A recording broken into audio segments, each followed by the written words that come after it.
Welcome to Beyond Unmanned, Day 5 of the National Drone Safety Awareness Week. I'm your host, Harry Seto, and I'm excited to introduce you to Riley Beaman, who is going to talk to you about how to use drones in STEM education.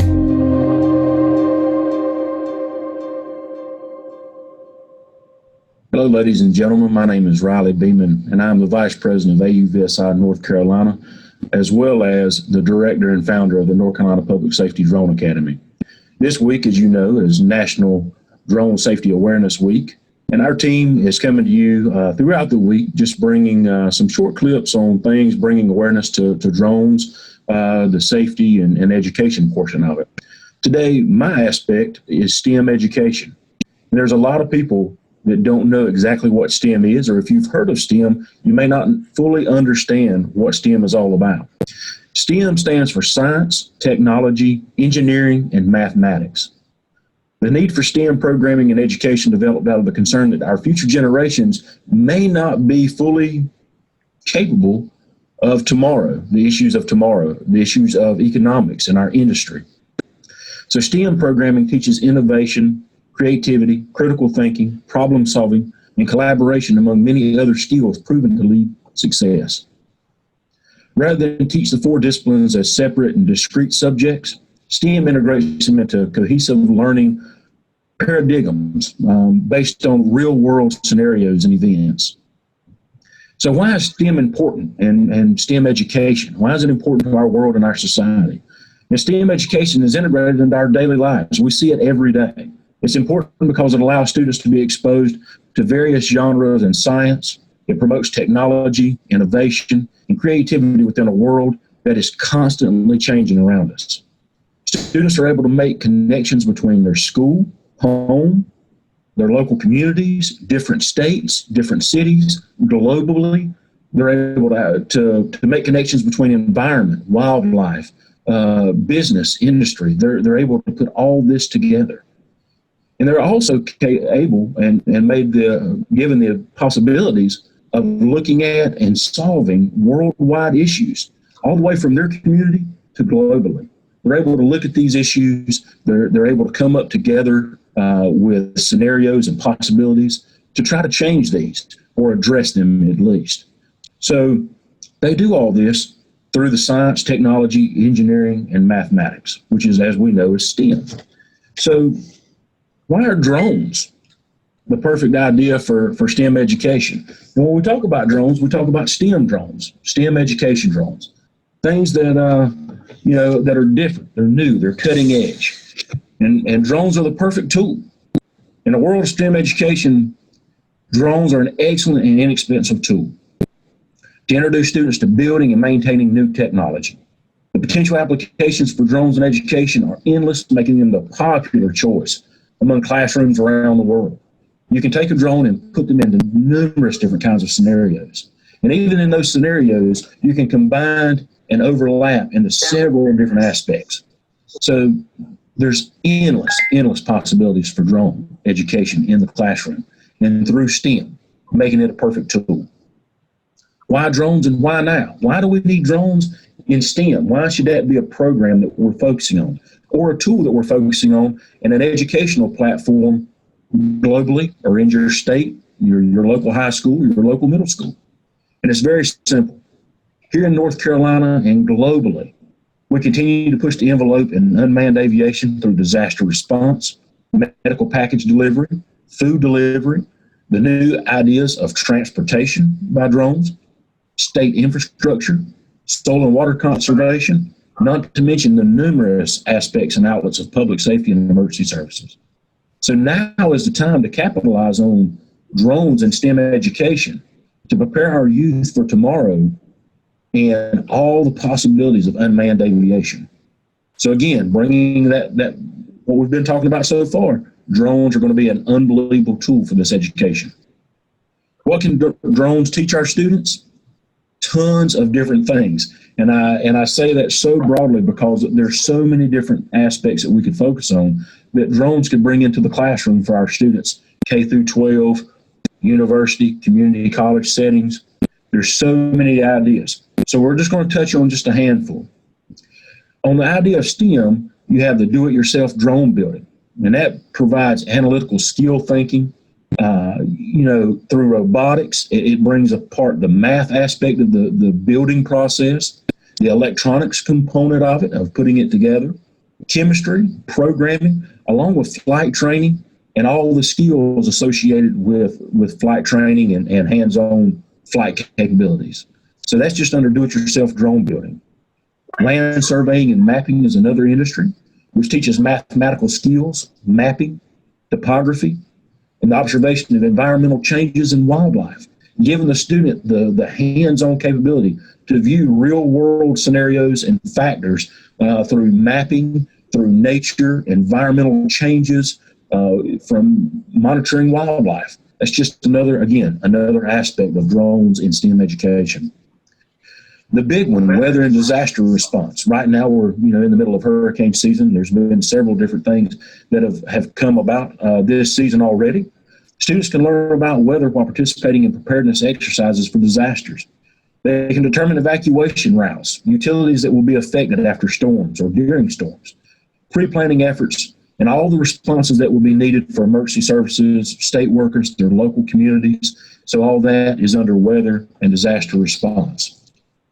Aviation and aeronautics. Students can learn the history of aviation, the theory of flight, and explore hands-on experimentation with the principles of vertical takeoff and landing.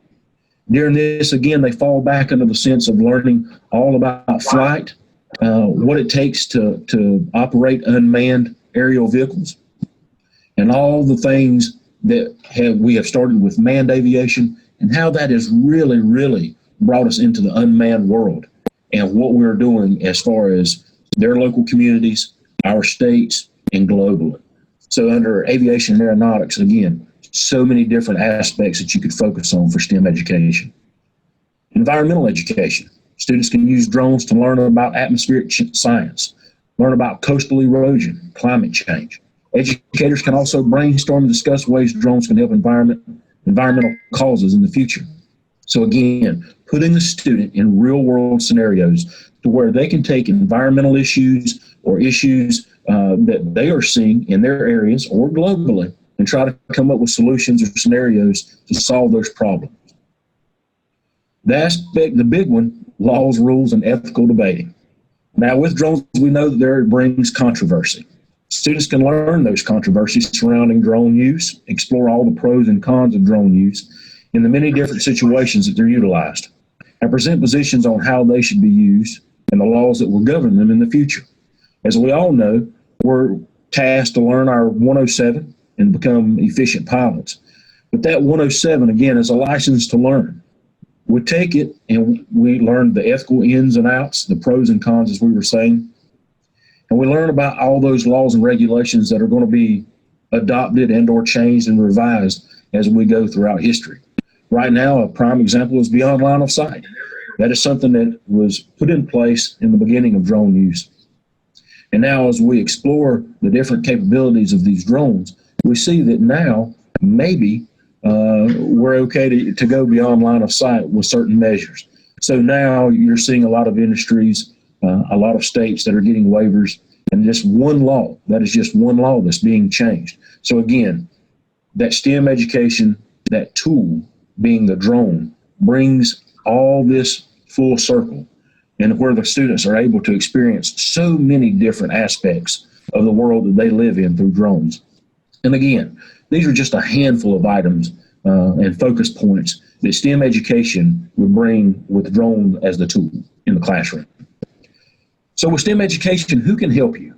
If you're an educator and you're watching this today, or you're a pilot, or you're a student, and you're interested in STEM education for unmanned, who is there to help? And to begin a STEM program or to adopt a drone curriculum into your existing STEM education, we encourage you to visit successful schools or institutions who are already utilizing these amazing tools in STEM education or in some form of educational programming. It doesn't necessarily have to be STEM programming. If you can find somebody that has an unbelievable drone program, talk to them. Find out how they started that program. I know later in the week you're going to hear about drone programs and how to get those started. But visit those schools. Talk to your educators. The other thing is here in North Carolina, and I know that other states and globally that they see the same thing, but here in North Carolina, we have an amazing amount of STEM support through our K-12 system, but the community college system and university system are also providing robust STEM programming and have unbelievable programs in place and are willing to point you in the right direction. Partner with your school, your community college, maybe your university is interested in getting into STEM. But these partners are able to do a lot of amazing things, and all you have to do is ask. They are very eager to share. They are very eager to spend time with you. So again, STEM education and drones in STEM education are going to be the world of tomorrow.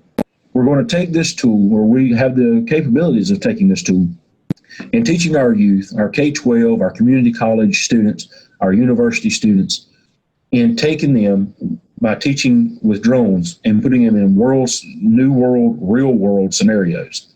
So anything that you can think of, from the Jetsons flying around to how that'll look with drone taxis, how that'll look with climate control and weather. So again, the drone is an unbelievable tool for STEM education. We encourage you to reach out to your local chapters. We encourage you to reach out to your states and educators to talk about STEM programming.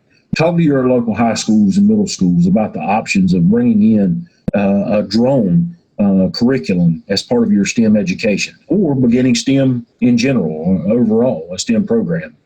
For more information, please feel free to reach out to us, reach out to myself. Our contact information is provided. And, just remember that, to use drones to introduce students to the world around them. We have all kinds of possibilities. They're endless. Tomorrow is the big unknown, but how amazing is it with the new technology that we have? Drones, again, are just one tool leading us into tomorrow. Thank you for your time. We hope you enjoy all the different events and different things that we're going to have for our National Drone Safety Awareness Week. And again, thank you for tuning in, and we hope you have a great week. I hope you found this informative. Don't forget to join me tomorrow at the same time. So until then, like, subscribe, and share, and also follow us on Facebook. Remember, the future is within line of sight.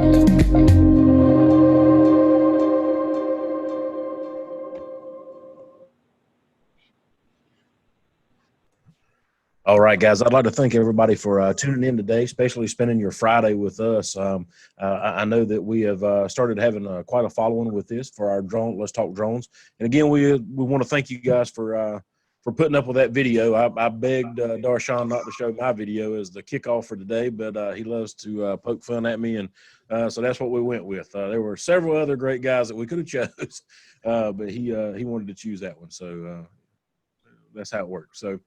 But anyway, we are thankful that you guys joined us today. As our following grows, our experience and our knowledge grows. As you guys watch, you bring a wealth of knowledge to this program, and we encourage you to follow along and interject or input in wherever you see fit, and ask questions. That's what it's all about. It's very laid back, very casual. But we'll go ahead and get started without further ado, and I will turn it over to our AUVSI president. Oh, before I do, I would like to take a quick minute to thank two of our officers, Bill Lewis and Nicole Ramsey. They are behind the scenes. They make all this possible. They are our IT gurus. Without them, we would just be up here talking, and you guys would be bored out of your mind. So we really, really want to thank both of those guys for everything that they do. So without further ado, I will turn it over to our chapter president, Mr. Darshan Divakaran. Thank you, Riley. So the video was supposed to be Riley's face and my voice, but didn't work out that way. But unfortunately, you had to hear Riley's voice. First of all, I would like to thank everyone to be here. This week is the Drone Safety Awareness Week. And, we have been in this industry for quite some time. And many of us, especially myself, Riley, and many of you, we have seen each other grow in this industry. Many of you may be new into the industry, but let me tell you one thing that is very important for this industry to move forward, and that is safety. And if we cannot value that, if we cannot, be proud about how safe our operations are, then this industry is going to be pretty much lonely for us, because we need to share our information. We need to make people aware about how we are doing safe operations. And you throughout the week, through the Beyond Unmanned initiative, which is basically bringing in experts, educators to share the news to the world. And that's what it is. And if you have missed any of the other sessions, just find us on YouTube and you will see a lot of videos that we are posting along the next few months to years. We are going to be bringing in more and more experts. We want to make you tell us what you want, and those videos will be online and available for free. That's the main thing. We want to get you education, get you the right education, standardize the education, and bring in the experts to bring that information to you. So with that, the Drone Safety Awareness Week, if you look at it, the industry has grown in the last 5 to 6 years. And that is where the industry is. And now from 2020 to 2025, there's going to be a major change. If COVID has taught you something, is that technology can boom in such during these type of environment. So we have learned a lot in this coming year about drones and how drones can be used for contactless delivery and everything. But end of the day, everything comes to safety. So we are celebrating this week, and throughout the nation, there are organizations celebrating this week. Today, we have an amazing panel. We would call this a webinar or workshop, but I want to call this an informal chat room where we want to talk about safety and everything. And the individuals who I'll be introducing are safety leaders, and they have done amazing stuff. Let me just introduce today's panel. So we have, today being STEM education and everything about education, we have David Barbour, Dr. David Barbour, who is from the NC Department of Public Instruction. We have Miriam McNabb. Everyone knows her. DroneLife. It's like a slang now. If you're part of the drone industry, you're part of DroneLife. So we have also Vern Sallee from Axon US. Prior to this, if you know Chula Vista, if you heard Chula Vista, then you know Vern. And we have Ben Spain, who has taken up a big role now for the state of North Carolina, being the US program manager. And he's filling in a big shoes for the state, and he's doing some great stuff. So we have Ben Spain, and last but not least, we have Wes Shover. He is going to be on audio. Because currently he's doing operations, drone delivery operations with FAA, and you can see his commitment towards his work, but also towards safety. So he'll be in and out, but we have Wes Shover from Flytrex, drone delivery, and it's food drone delivery. That's the best thing about everything, and their most recent partnership with Walmart. So we'll be hearing more about all that. And rest of y'all who are here, we would love to know what y'all are doing. So who you are. So when you ask a question, or if you would like to talk about something, just mention which organization or agency you are part of, so that we get to know each other much better. So with that, let's kick off this session. And since it is Drone Safety Awareness Week and about drones, everything, so I'll let everyone do a quick introduction about their program and something about safety that they are looking into. So David, why don't you kickstart this? You're on mute, David. That's the most common thing we Yeah, you told me to mute because I was talking too much. And people know me, know that's true. Let me say, first of all, thank you for all inviting me to be here. And I have participated in listening to several of your programs over the last months or so. And I do appreciate it. I gain some information every time I get to participate with that. So I'm in charge of high school drone programs. We have 2 drone programs currently in the high schools in North Carolina. Our approach, we actually, when we do anything, we start talking with industry people before we do anything. And before we began our drone programs, we actually met with Darshan and when he was at North Carolina Department of North Carolina DOT, and developed our programs based upon the need to understand that we want to make sure that our programs are designed to provide real pilots for this industry. I mean, our focus was let's get pilots. Where there's a demand, the hindrance for the future. I came out of the cell phone business, and the future, grows rapidly, and you've got to have qualified people ready to take those positions, or the industry technology will fall flat. You don't have people to do the work. So our focus was on how do we provide 107 certification to our students in high school, get them NCDOT operator permitted so that they meet the safety requirements, and then we can go from there. So our implementation was certification, pilots. Now, as we are finishing our establishment of that within the next year, our next approach is to go back down now to the 9th to 10th grade and middle school and focus more on STEM technology, because we haven't been focused on STEM. We're focused on pilots. But understanding STEM is a part of all that we do. But how do we make sure that those people that are entering into that pilot program are prepared for those pilot jobs? You understand? So that's where we start backing down the hill now. How do we get the STEM technology in the 9th and 10th grade and in middle school? And that's the programs that we're going to be working on. That's why interesting talking to Bill Lewis that he's back into school. How can we start finding ways to do that? So anyway, our program is based upon providing real people opportunities, where our second level courses are going to be focused on mapping, focused on flight, focused on entrepreneurship, but the first thing is we have to make sure that they're certified pilots. They can't even get into our second level class unless they're certified pilots. So that's been our approach, and we're excited about it. And we're growing. We had 20 programs last year. We're going to have 50 high school programs this year. And I just added 2 more programs that's going to be coming on board. Johnston County is adding a program. Edgecombe County is going to be adding a program. So we're excited about where we're going.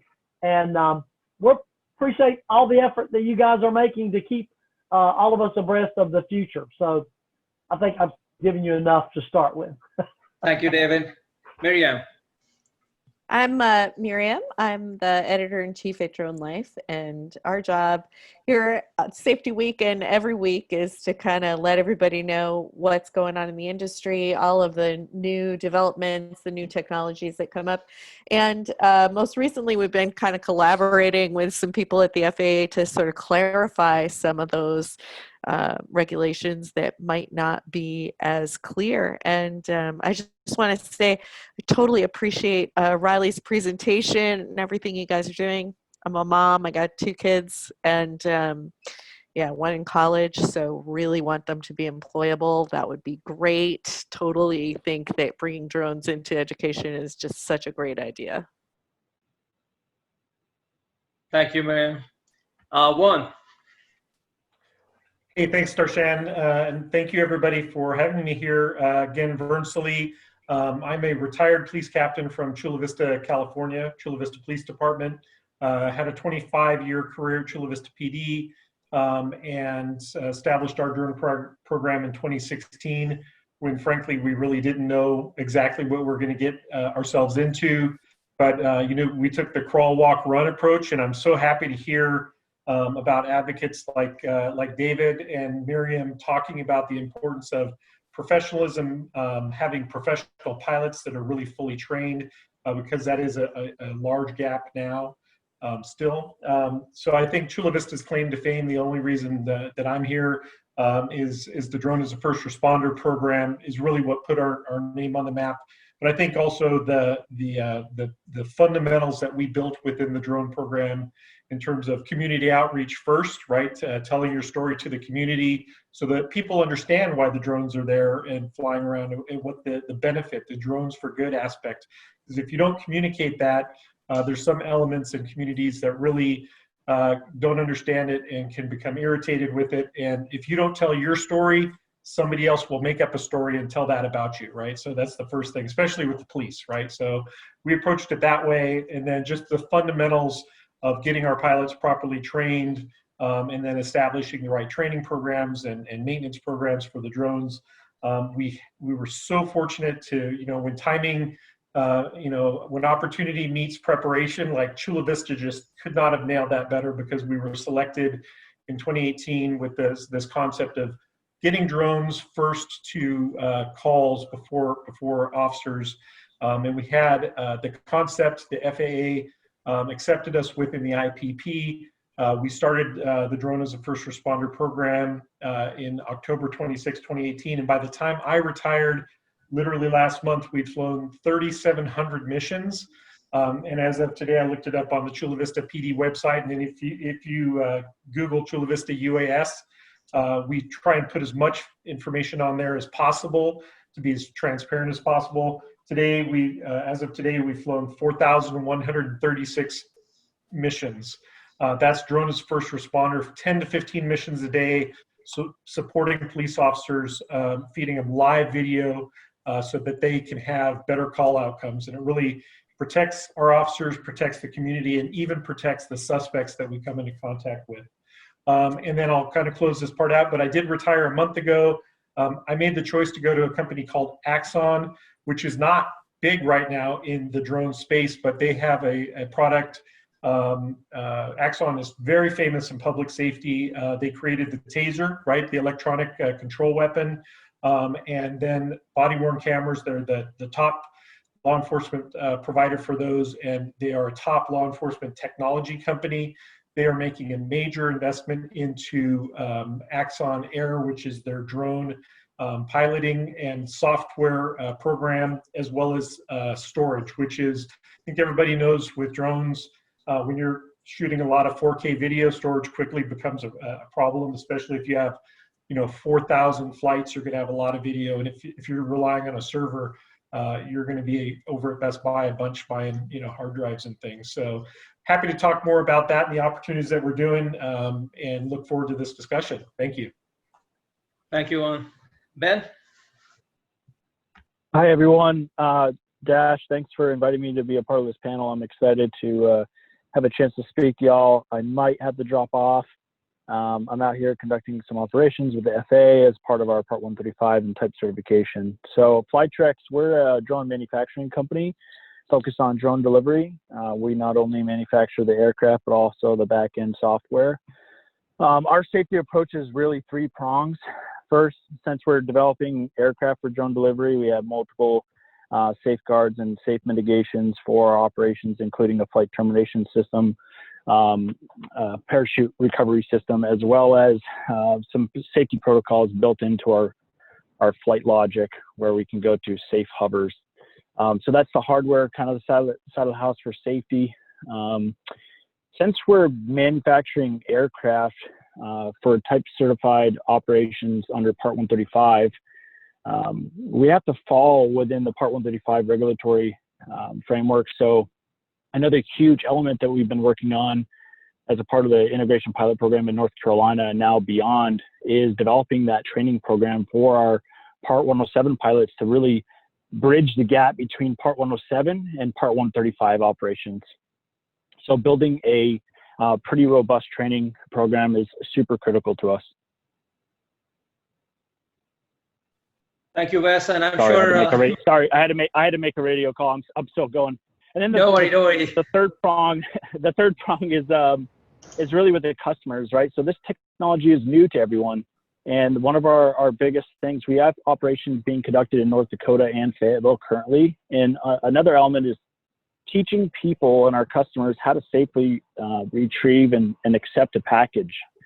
So we do a lot of community outreach and customer outreach with our new customers that sign up for the service, just to educate them on, it is a very safe aircraft, and we've done thousands and thousands of flights and thousands of deliveries in places like Reykjavik, Iceland. But it's not the best idea to walk underneath the drone. So we are continuously communicating with our customers to talk about what we're doing, but also, what is the best safety approach.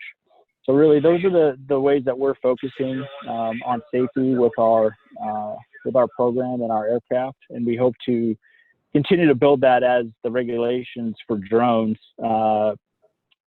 get migrated and integrated into the traditional aircraft operation regulations. Thanks, Wes. And I think I learned something new today was it's not just the safety of the pilots and operation, it's also the customers. You have to teach them safety also. And that's something which most of the drone operations, we do not have customers in general. So drone delivery is really opening up a whole new area of education to customers on how to pick up a package, how to approach a drone and everything. And that's an interesting part. And I think Drone Safety Awareness Week, it's an ideal thing to be discussing about it. So for someone who had asked the question, this is Wes Shover. He is from Flytrex, and he's unfortunately cannot do video because he's having the flight operations going on, and so he's on audio. Ben, let's, Ben, go ahead. Hey everybody, my name is Ben Spain. I'm the relatively new UAS program manager over at NC DOT. I come from primarily an Air Force background. I flew C-130s for the Air Force for probably 11-ish years. But now I'm in DOT, and we really have two big primary focuses. One is using drones on the current infrastructure. So helping the folks out there working on the roads, building bridges, rail, all of it, implement drones safely and efficiently to help them do their projects, right? And then the second kind of more interesting half is focusing on the new types of infrastructure that drones, UAS, and eventually even things like urban air mobility, larger unmanned aircraft will bring. And so trying to prepare the state through programs like the FAA's Beyond or IPP, for that to come. And that includes, it includes the whole ecosystem from education, talking with David Barbour there and Riley, to building the digital infrastructure, which is something kind of new, to even physical infrastructure. So we've kind of got our hands in a lot of pots. So. Thanks, Ben. And that's something, for folks who are on this and just called in, and those who are watching the streaming, the panelists today, come from different backgrounds. They have come from military, public safety, education, and the main thing there, end of the day, is that we're all part of the drone industry and we have different roles to play. So it's very important for each one to play their role responsibly, because as David mentioned, we're preparing the future workforce for this industry. We have certain limitations and knowledge of this industry, but the future workforce will come with a more open, broad-minded approach, because they're going to be taught about all this thing at a very early stage, age also. So it's very important for us to make sure that we are setting the right path, the right opportunity for them. And with folks like Wes and Vern and Ben, who are driving initiatives, it's Miriam's responsibility to take it all around the world. So we have a great lineup of panelists. And Riley, if you would like to kick off with the questions. And folks who are on this, please post your questions. We will, and if you have a question to a specific person, please mention that. But rest of the thing will be more in general. Absolutely. So we'll go ahead and get started. We will work backwards from introduction. So we will lead off with Ben. Ben, I know just a few minutes ago you spoke very briefly about Beyond. Under the new Beyond program, what are some new initiatives at NCDOT that you guys look forward to or look forward to exploring? Yeah, so there's a few distinct differences between IPP and Beyond. IPP, or the UAS Integration Pilot Program, was a White House directed program to the FAA. So the White House told the FAA, you shall do this, right? And Beyond is an FAA driven initiative. So you can imagine there's a little bit of difference there. And then IPP was more focused on just in general, what are the problems, what are the limitations of integrating drones in the national airspace? Whereas Beyond has specifically focused in on beyond visual line of sight, which I guess is where they got the name from. And so they're looking to, the FAA wants to continue working with the 9 partners they have. I guess it's 8 now, 1 dropped out, to explore beyond visual line of sight options and how to get to where drones can routinely fly beyond line of sight. It's definitely, this program's 4 years long. I think the previous one, by the time everything got up and running, was 2 years long. So we've got a longer runway there to kind of work with the FAA. But we've definitely got challenges ahead of us as well. There's not really a technological solution still for beyond visual line of sight. If you look at ground-based radars, there hasn't been a proven solution that can find everything and provide, the information quick enough for a drone to make an appropriate reaction. And there's also not a proven or an FAA approved aircraft system, something on board the aircraft to help detect other aircraft. And I'm focusing on that because really the biggest hurdle is being able to visually, or do what a pilot does when they're flying, visually identifying other aircraft and avoiding them.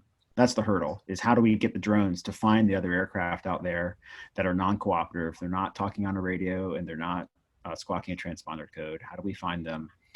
And how do we not hit them? And there's not really a proven solution for that yet. And so Beyond is here for the FAA to start kind of testing with different things and see. And I'm excited about it because within North Carolina, we have now 5 routine package delivery routes. One is beyond visual line of sight. And that's the Novant zipline route down in the Charlotte area.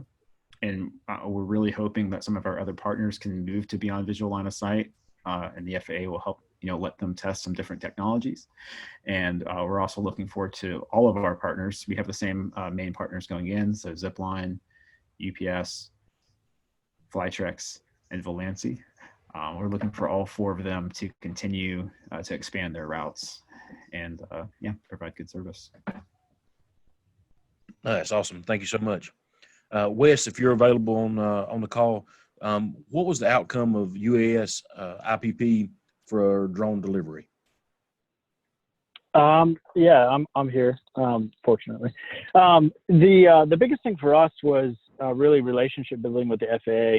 I think in the beginning, there wasn't really a clear picture of how we were going to take the traditional Part 135 regulations and blend it into UAS operations. And really, we worked on that for about three solid years, is looking at the old verbiage and writing compliance statements with all those regulations and saying, this one doesn't really work.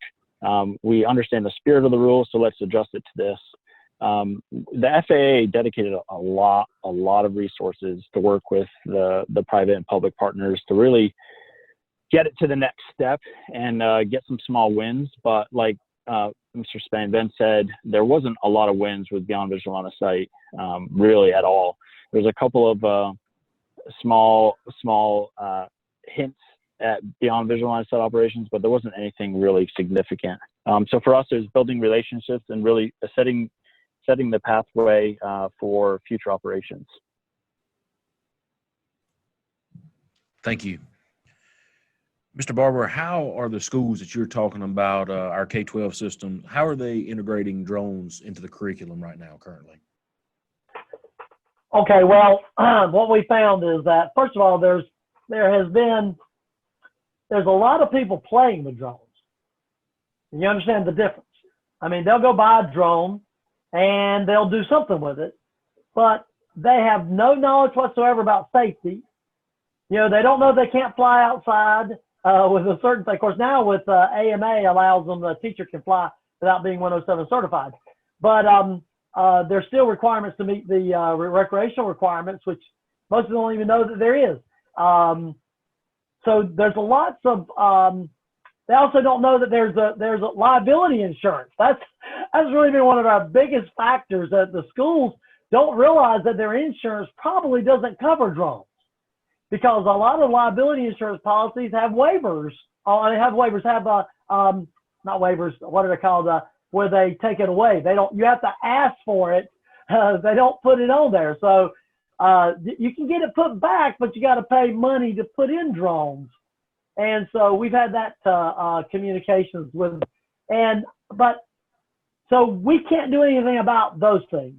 But what we can do something about is, as trade industrial education, as we focus on trying to provide real job opportunities for students, we can try to re-educate people across the board by doing things the right way. Get with industry, find out what their needs are. We're proud to announce on December the 9th, we're going to have our first statewide advisory board for, we call it the North Carolina High School Drone Advisory Committee. We're modeled it after the national DAC.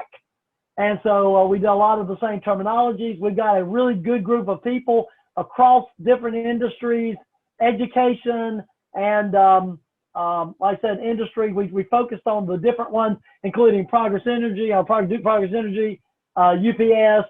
Well, Darshan's going to be on there. Ben's going to be on there. Riley's going to be on there. You know, we got a lot of people who are excited about this opportunity so that we can make sure that the programs that we're driving are driven based upon the needs of customers.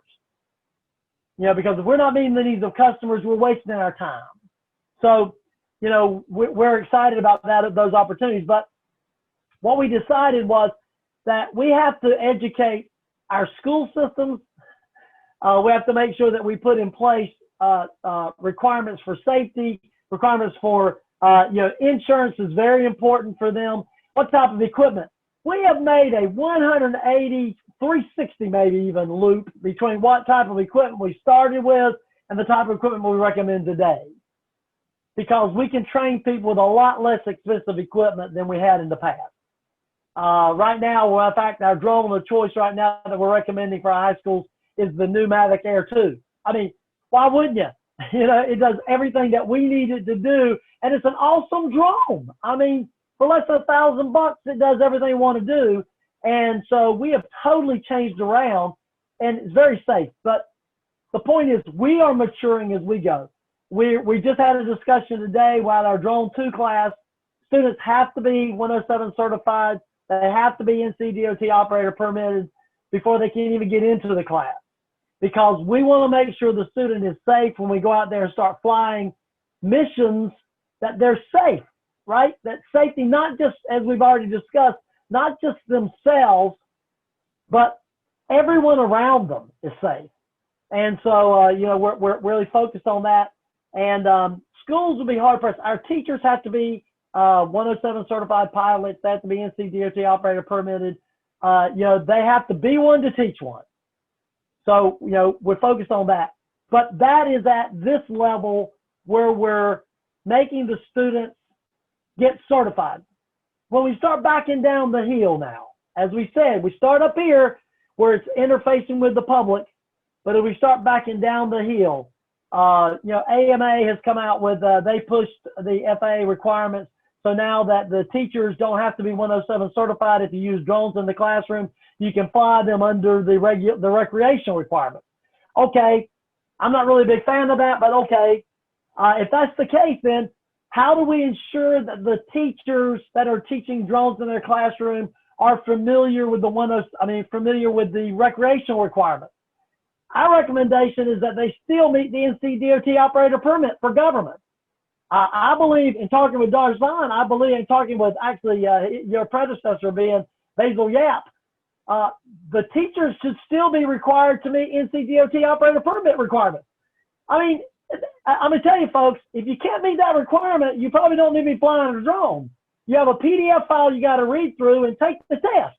I mean, so the point is we need to hold people accountable in education for making sure that we're safe. If a student was get hurt, if people get hurt, it's going to be hard for the school systems to justify to their people being sued if their teachers are not at least DOT operator permitted. I mean, you understand? So I think that's something that we need to do a better job on at communicating. So as we go into STEM technology, yes, absolutely. Let's get these students started early and understanding and learning, because when you do something new, I saw something new today. I was reading an article from LinkedIn today about the, you know, we no longer are focused on millennials. We now have to focus on the zillennials. I think they're called zillennials. And there are people that are born 1995 and above, right? Well, 1995 and 2000 are zennials. And they said that the future is already being dictated. Technology is already being dictated by what they accept, not what the millennials accept, what they accept. And in our view, that you're going to see more and more drones are going to become a thing of just, and so you're going to see less and less people concerned about drone technology and where it's going. So we need to make sure that we emphasize safety in the classroom. We believe that as we go forward, we're going to be seeing standardized courses, not just that I'm teaching for certification purposes, but you're going to see courses that are designed not just to incorporate drones, but are going to be aligned to emphasize drones as standardized courses in the 9th and 10th grade and middle school. And they're already out there. Pisco already has some. Drone Cadet already has some. I mean, there are providers already who are doing great things out there with these type of programs. And so we're believe that within the next 5 years, you're going to see a crop of students that are coming to my programs that are ready and able to get their 107, get their DOT operator permit, go into that second level class, get their mapping certifications, get their NFPA 2400 certifications, and go into industry with 100 to 200 hours of drone piloting experience. And they'll skip the community college, unfortunately, and to start with. They'll skip community college. They'll skip the 4-year university to go to work. And therefore, these drone companies are going to have to find ways of enticing them through tuition reimbursement to get them to go and take that valuable training they can get at Lenore Community College or Montgomery Community College or Guilford Tech, and then go to East Elizabeth City State University and get their 4-year degree, or even go down to Florida to Embry-Riddle and get their 4-year degree to become those drone engineers. We are moving. We do have Python. We're teaching in the high schools. We have 2 courses already, but they're not focused on drones. But we believe that will happen as we make this more and more. We'll see drone programs for Python. So we're excited about where we are, where we're going, and we appreciate all your involvement. You can't do it by yourself. It's about building relationships. It's about building, make sure we have that pipeline that provides what we need, and through all of your help, we're getting better. Our students are going to get better. Our teachers are getting better, and the industry is going better as a result. Thank you so much. We do have a question on a chat while we are talking about STEM from Ron, and I'm just going to read it, and I'll let people jump in as you see fit. I understand that STEM is focused on high school and below mostly, but what about the different universities that are popping up with their own programs that are not necessarily safe? And I'll take just a brief moment to address this, since I'm from the community college system and we're doing a lot of instruction across the state.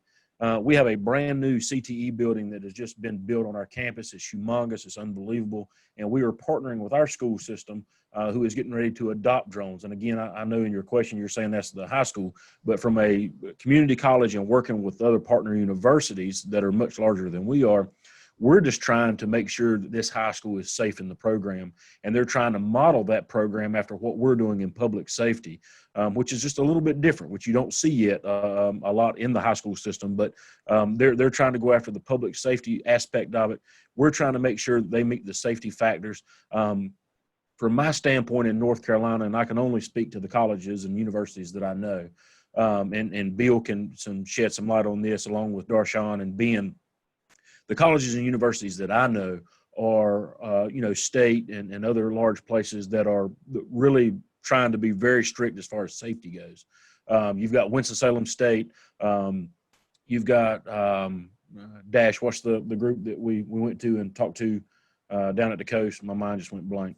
Wilmington, UNC Wilmington? Elizabeth City. I'm being at Elizabeth City. Yeah. These guys are practicing a lot of safety and trying to do it the right way. And to Ron's statement, there are different places that are popping up. Just like we find in industry, there's a lot of people popping up and they have the wrong, I hate to say this, but it's going to come out wrong, but it's just the right statement.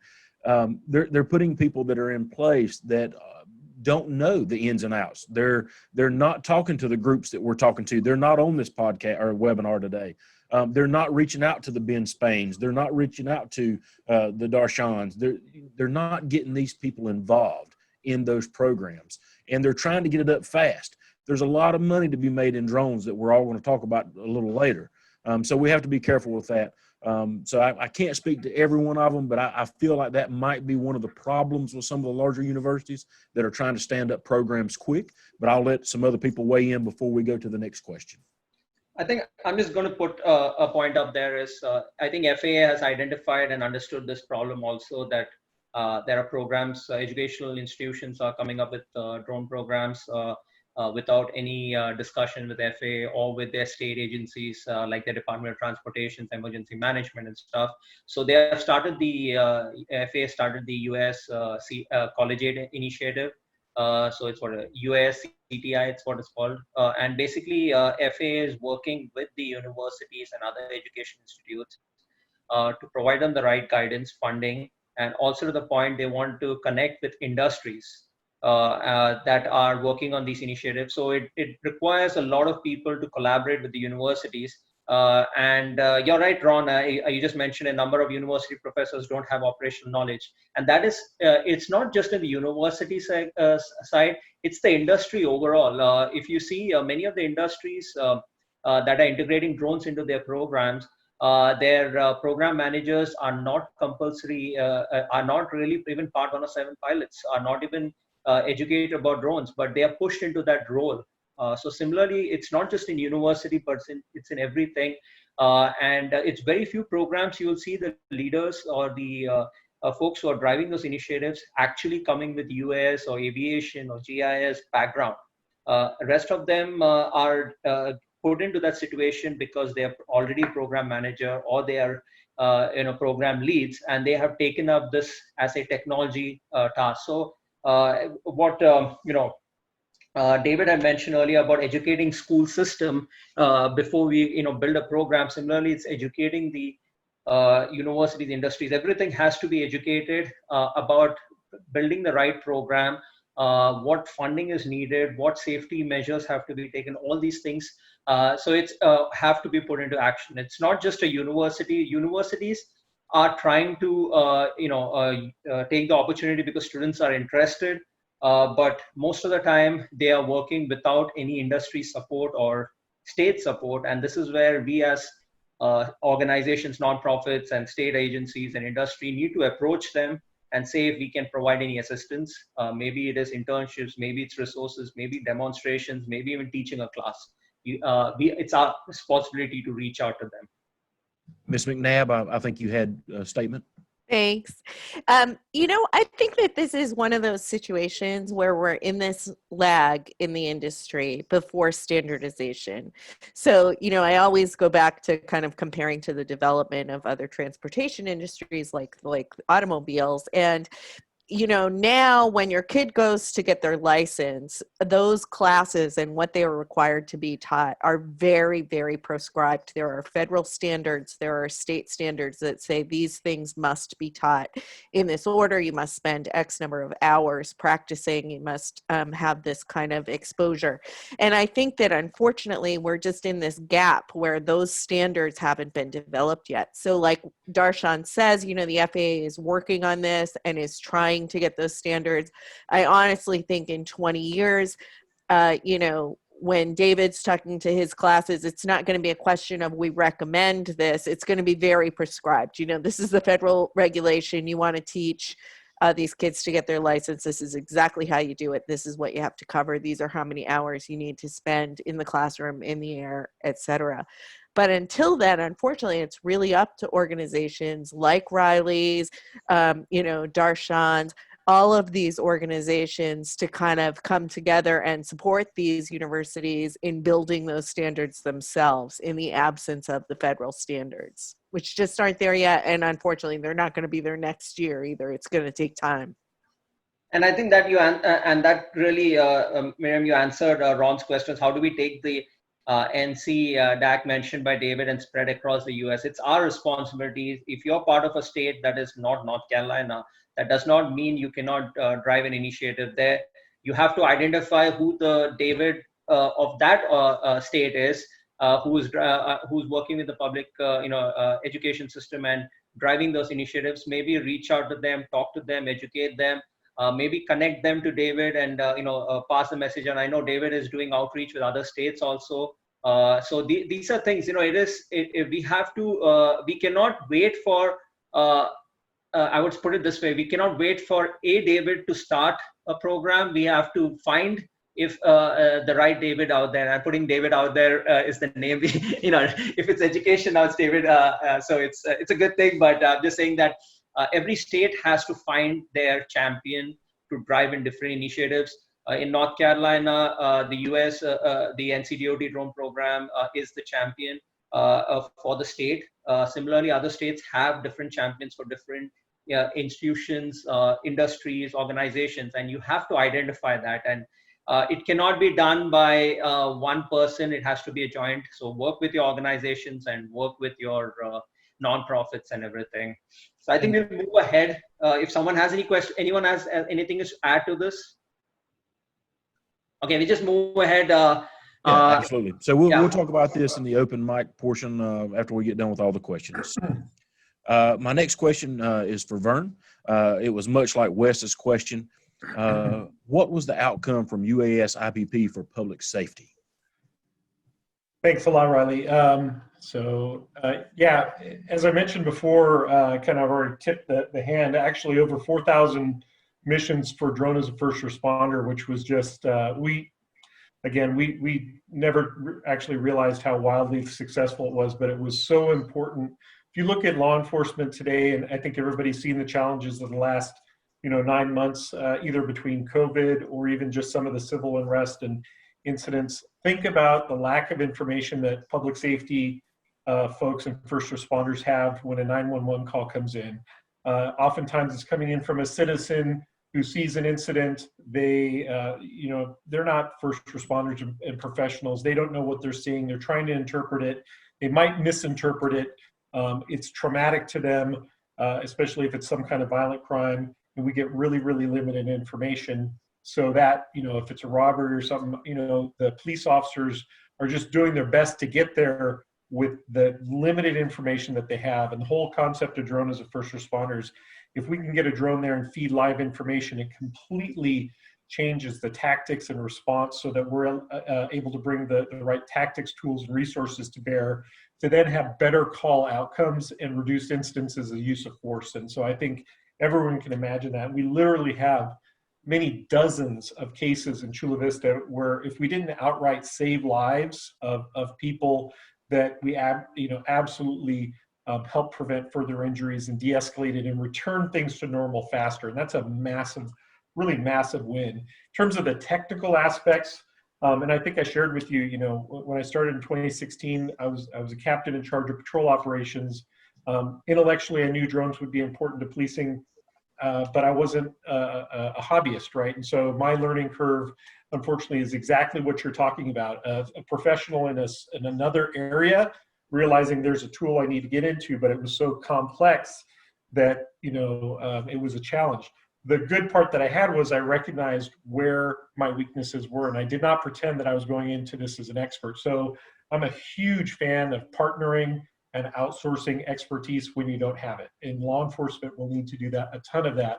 And that's where there's opportunities for some of the students that David is training or some companies that are out there to provide services, because as a law enforcement professional, my goal is I want my first responders doing their highest level work as first responders. And if that's a police officer, I want that police officer focused on call resolution, de-escalation. If it's an active shooter or something, I want the gun toter to be a gun toter. I don't want them to be a drone pilot, right? I think that's what the public wants. And so we had to conceptualize, what does that actually look like? And we built the concept of drone as first responder behind that. I will have to say our experience with the FAA was really amazing. It is a small but powerful team, all the way up to Jay Merkel working with us a ton. And, but after we started getting more and more wins and actually showing the positive impact of getting the drone there, they really started to loosen up on the regulatory structure. And I'm not saying it was easy. We fought tooth and nail for everything that we had, but we did get some really significant things, such as the first urban public safety BV loss waiver to get us to 3 nautical miles, which was huge. That expanded our operational area. We're able to reach a lot more calls.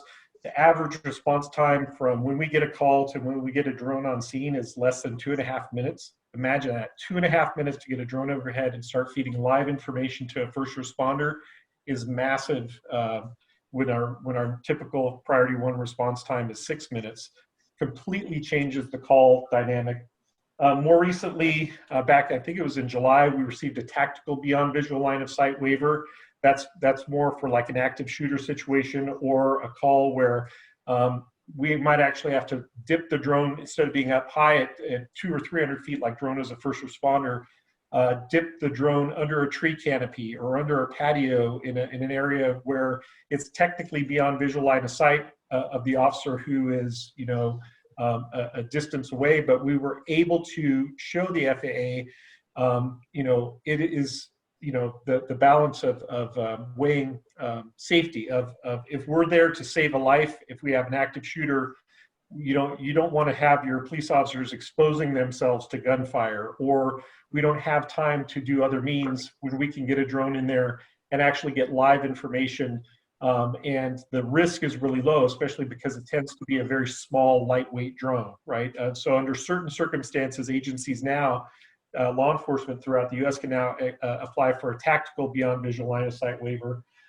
And then literally after I left, I fought for this for a year, along with our IPP manager in San Diego, Caitlin McCauley, who was a pit bull with the FAA and really had built a great relationship and really got them to finally close on this 1-to-2, which allows us to actually have 1 pilot fly 2 drones. So we're able to relieve our drones and have 2 in the air with 1 pilot with the safety case that we have.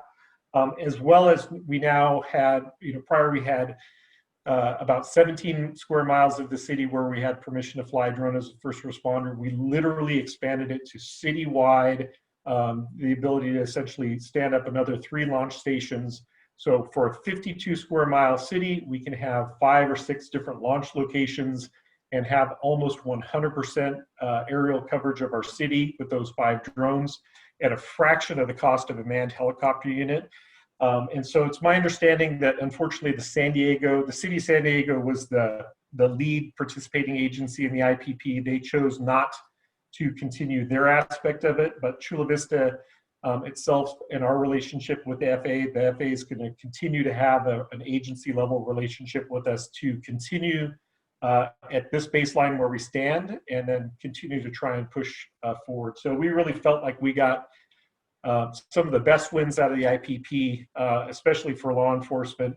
And that's just kind of backstopping and reinforcing what everybody's already talked about, the building professionalism into new industries that don't have experience with drones, but realize that they need to get into it. I was, as a result of this, I was asked to be on the U.S. Department of Justice. They have what's called the COPS Office of Community Oriented Policing. They actually this year published a best practices for public safety agencies to deploy UAS systems, and it literally was subject matter experts from law enforcement, public safety, disaster response throughout the country, congregated together, contributed to this. And so there's literally, you know, a very formal, I don't remember the number of pages, but probably 50 to 80 page go-by document, step-by-step of how agencies should consider best practices, policies, and operations in UAS. So public safety is a huge new market in it, but it is, again, like Miriam said, we're in the very, very early stages. She's more articulate. I call it the Wild West because we're literally figuring out, and some people are pulling triggers faster than others, right? I tend to be I'm going to pull the trigger, but I'm going to make sure I'm accurate. So that's where I stand. Thank you, Vern. Ms. McNabb, you have a 2-part question. Where are we currently with UTM, and what are we going to see in 2021? All right. So first of all, I'm not more articulate. If you look at our about page, it says the wild, wild west of drones. Somebody came up with that back in 2012 when we started.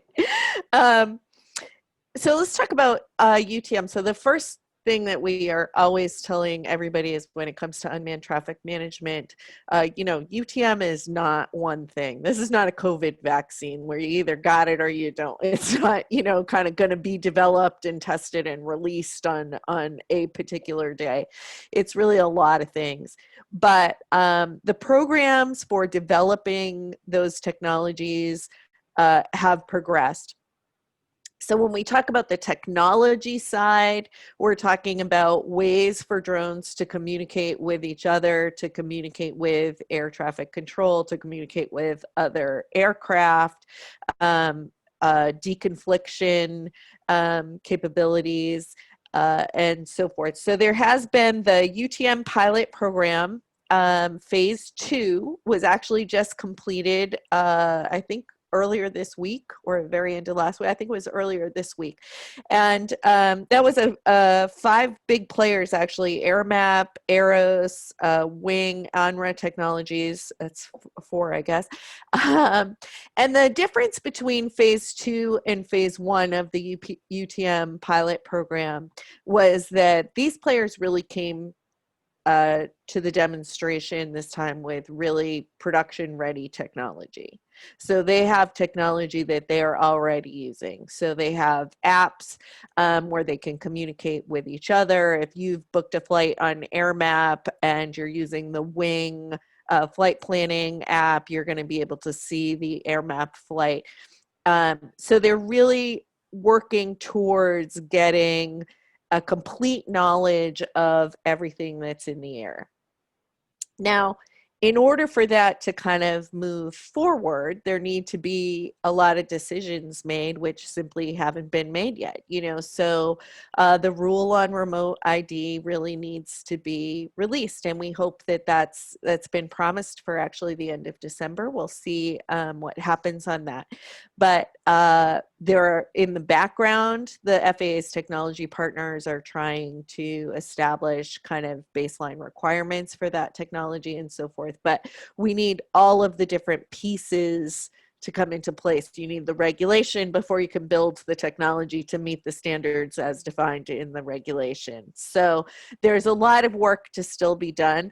But I think that the difference now is that these technology partners are coming to the table with really production-ready products, kind of taking sort of piece by piece of the whole framework on the technology side.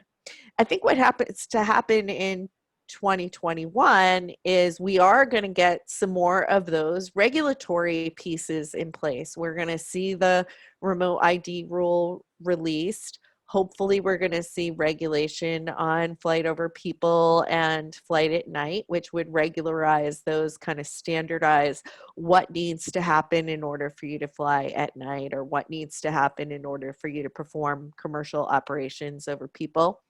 And as those regulatory standards get put into place, the technology develops to support it, and the whole kind of network comes together.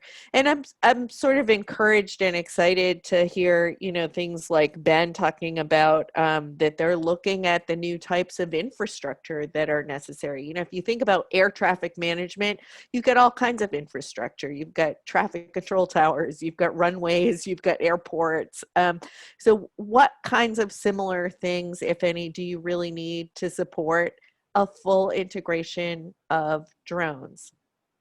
And then the last thing that I will finish with for what I think the focus is next year is that right now we're still talking about a low volume of drones. When we're doing pilot programs, and when you're talking about using drones in a state, you're talking about a few drones. You're going to be able to see those drones. You're going to be able to keep track of those drones because there just aren't that many. What's really needs to be built into the system is increasingly dense airspace. So the problem is not when you've got 2 delivery companies working on specific projects in your state. The problem is when you have as many delivery drones as you have Amazon trucks. I mean, I live in a small town, and let me tell you, they're going by every 3 minutes. So if you think about that level of density of needing to deconflict not one drone looking at one drone, but one drone looking at 4 or 5 drones all around them in 360 degrees, that's a different kind of thing. So we're looking at, one step at a time. Right now, we're talking about flight over people, flight at night. What can you do with regular commercial operations? But in the future, they're looking at what are you going to do when the airspace is literally full of drones at some times or in some locations. Thanks, Miriam. As we move ahead with more questions, I just wanted to mention about one of the initiatives that we kicked off, that is Donate a Drone program for public safety agencies, first responders, and emergency responders in North Carolina. And we had officially done a week-long, opened up the portal for forms to be submitted. Totally, we got 18 agencies and organizations that approached us, and are looking at donating 2 drones. We already did, during August, we donated 2 Skydios to 2 agencies. If you want more information on that, you can visit our AUVSI North Carolina webpage and see our Donate a Drone initiative to see which agencies receive the drone to help start the program. Nicole just posted the link, and you can see some photos from there after they got their drone. So we are excited to have one more this year. We are hoping to get 2 drones donated. Parrot. For this donated drone November edition, we got Parrot to be a part of it, and we got Pix 4D also. So this I would call this a Thanksgiving and Christmas bonus, that we are going to be giving minimum 2 drones to 2 agencies with a year-long Pix 4D React license. So they are going to be able to fly the Parrot NFE thermal, which is around, I think, $1,900 to $2,000, and the Pix 4D React, which is around $35 to $40 a month to use Pix 4D React. This whole thing, the Pix 4D React for 1 year will be given free to them, and we'll see if they need more. We will be able to assess them in the future, but we had to make a tough selection. Not that out of the 18, we will only give these 2 agencies. Eventually, our vision is to give each and every agency in North Carolina a drone and a drone program, and help them with their drone program. So any agency that does not have a drone program in North Carolina, our goal is to help get them at least 1 drone and help kickstart their program. So I know the vision is big and it's going to take time, but it starts with small steps. And this year, if we can give the minimum 4 drones to 4 agencies, that'll be great. We are accepting donations, any amount. You want to give 50, 100, 10, whatever it is, you can donate it. The link is there. It's a PayPal link. Please donate. Year round, you can donate whatever amount you want. The more money we raise, the more drones we can hand out. And we are, so last time we had Skydio as a partner. This time we have Pix 4D and Parrot. So Parrot and Pix 4D as a partner. We'll be partnering with other drone companies. So we are drone agnostic. And our main thing is to bring the technology and software and accessories to these agencies at no cost. So if these agencies are attending today, please unmute and just give us a hello and little about your agency. But the 2 agencies, did someone say something? No, it was me. I didn't know if you want me to announce who the winners were. Absolutely. So so without any further ado, let Riley, you can announce the 2 winners. Yeah, absolutely. So as Darshan said, we had several applications, but we would like to congratulate Gaston County Police Department and Currituck County as our 2 winners. So again, Gaston County Police Department and Currituck County, congratulations. Is anyone from Gaston County there on this call? You're on the call.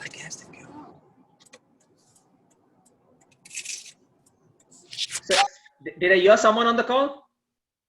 Yeah, we're here from Currituck County. All right. Just give us your full name and your role and little about how this drone is going to help. In short, we don't want to take much of your time. Yeah, no problem. So my name is Stephen Powell, and I work as the Deputy Emergency Management Coordinator in Currituck County. So we are the northeasternmost county in the state that borders Virginia Beach. And so we started a drone program back in the fall. So we currently have one licensed pilot, and that's myself. And we have 3 sheriff deputies that are going through the course right now to get their license. So we do not have a drone right now, but it sounds like we may have a drone here coming soon. So that's very exciting. So yeah, I mean, we're going to use it for a wide breadth of public safety, both emergent and non-emergent cases. So both training and exercising, and then also for incidents as well. So that's exciting for us. Another one of our big hazards is flooding. So that's going to help us in a lot of our, damage assessment and those type of things. So yeah, we're super stoked. I know I told a lot of people about it today that we entered, and I let them know that if we won. So that's exciting. So thank you very much. Congratulations. And along with the Parrot NFE thermal, you'll also be getting a Pix 4D React. So it'll help you with mapping missions and quick mapping missions and everything. So Awesome. Nicole Ramsey, our Secretary of AUVSI, will reach out to you with more details. We already have received, Parrot has already sent us one of the NFEs. We have it, and the other one is also in North Carolina. We just have to get it out to the people. But congratulations again, and we will reach out to you. And Parrot and Pix 4D will both be on the call as we have an onboarding process to help you all out. And Awesome. and if you need any help with the drone program, you have organized us. You can reach out to us, and we'll connect you to NCDOT and NC Public Safety Drone Academy and others within the state to provide you guidance and resources. All right, perfect. I appreciate it. Congrats. Thank you. And anyone from Gaston County Police? That's fine. We'll pass the message on to them.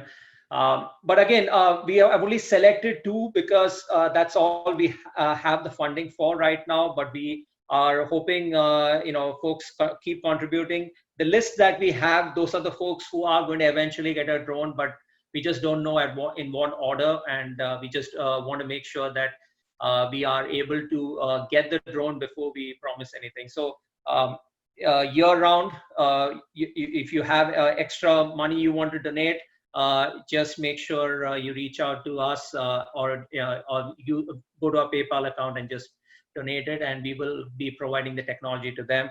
So we'll continue moving on, and since it's a little bit about since it's drone safety, we'll change a little format and just talk about the different days and have some questions put out. We'll open it up to everyone who would want to answer this, but we also would like to know what the panelists are doing in this specific topic. So first day of the Drone Safety Awareness Week is about learn, and so we have a question: is what do you need to know before you fly? So so let me start out with Wes. Wes, if you're on the call, what is the message out to people that they need to know before they go out to fly? Just 1 or 2 small things is also good enough.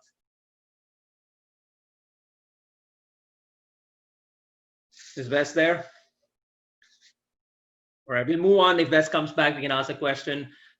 Ben, what would be your message out to people that they need to know before they fly? If you're flying in North Carolina, know the laws. Perfect. That's a really good thing. Yeah, so we had a social media post on that day on Monday to a link. North Carolina Central University made a map that maps out all the different municipalities' laws across North Carolina in terms of where you can and can't take off a drone and things like that. So if you need that link, I can find it. I'll put it in the chat actually, but that's a really good resource. I think a lot of people didn't know is out there because it's definitely complicated. I know I've been there before trying to figure out like where in the world do I find what I am and am not allowed to do in this new place. So yeah, there you go. Sure. And Ben, that's a really good information. And folks who are operating in North Carolina. Ben, if you can post the link so that they know about it. And again, it's a knowledge that's very important. In North Carolina, you have to have a FAA commercial pilot license and your North Carolina permit. And Ben will post the link in case you did not know something new found out today. Anyone else from the audience who would like to answer? I got Ron who mentioned know your airspace. Absolutely. Is there anything else specific that you have found out which will be helpful for people? Let me know who would like to talk about it. Miriam, you're on mute, I think.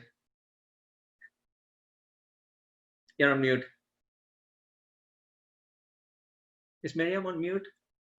I'm unmuted. Am I unmuted? Yeah, now you're unmuted. Okay. Okay. I think that everybody needs to know, and especially, my publication is called DroneLife, so I'm just not going to be able to help as much as the local community papers are and the larger media things. When I run into people, it's shocking how many people you see flying drones who don't know that there are rules. They don't know that it exists. They've never heard of Part 107. They don't know that they're supposed to register the drone. If you ask them who was in charge of that drone, they couldn't name the FAA. So I think it's honestly in the commercial side, we look at sort of more specific things, but in the general world out there, everybody needs to sort of get the message out. You guys are aviators. This is airspace. There are rules. There are laws, and you got to obey them. True. Bill?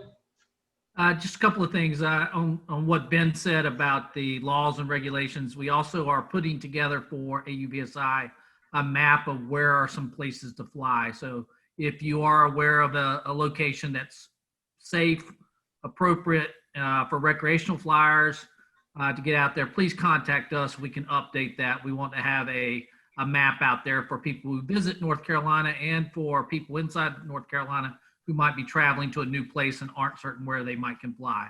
So please give us those updates. I'll also say if you've watched this week with the drone safety, I had my learn on Monday. So I used the letters LEARN in order to give us a mnemonic, launch and land, the environment, rules and regulations, and NOTAM. So did I spell it all right? Oh, and airspace. So I spelled learn, LERN. So we've got that up on our website. We've got links to that. So might give a quick little refresher for those getting out there beginning as to what to look for. Exactly. Yeah, David, go ahead. I was going to say, so I'm a town council for the town of Smithfield, North Carolina. And one of the things that obviously I have an interest in drones. And town of Smithfield bought themselves 2 drones years ago.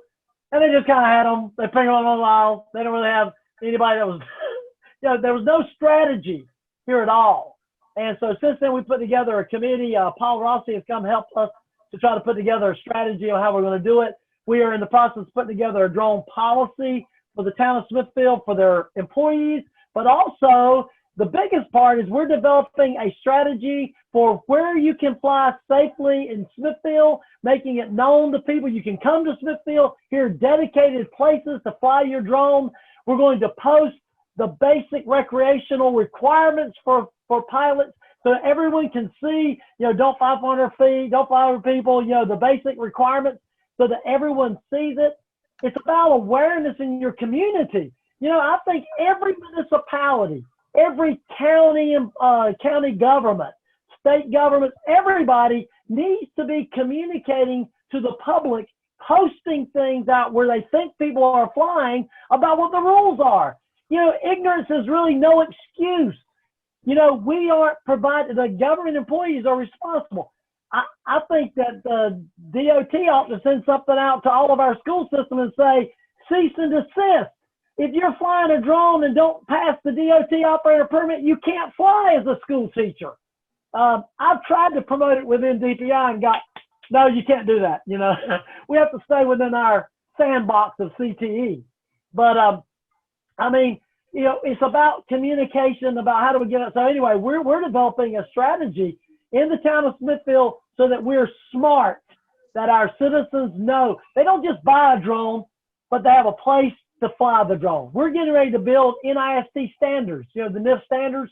We're going to build some NIST standards in our park so our kids and our adults who have drones can have a place to fly some type of setup.